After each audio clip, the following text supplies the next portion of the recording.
வாழ்க்கையில நடக்கிற ஒவ்வொரு சூழ்நிலைக்கும் நம்ம மனதிற்கும் சம்பந்தம் உண்டு. மழை வரும்போது எல்லா பறவைகளும் பறந்து அவங்கவங்க இடத்துல போய் ஒதுங்கிடும். ஆனா மயில் தோகை விரித்து ஆடும். மழை வர்றத நினைச்சு மற்ற பறவைகள் பயப்படுது. ஆனா மயில் என்ஜாய் பண்ணுது.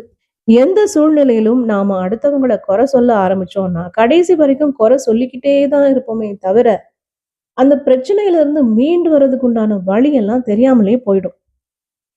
தீதும் நன்றும் பிறர் தர வாரா. ஏதோ நடந்துடுச்சு.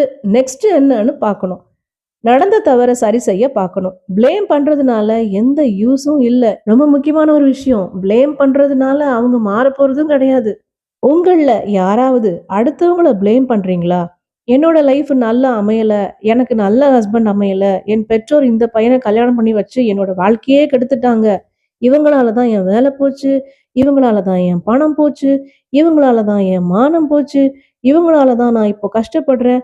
அப்படி இப்படின்னு அடுத்தவங்கள குறை சொல்லாம, அதிலிருந்து மீண்டு வர என்ன வழின்னு யோசிச்சு, அதிலிருந்து மீண்டு வந்து சாதிச்சு காட்டுங்க, வாழ்ந்து காட்டுங்க.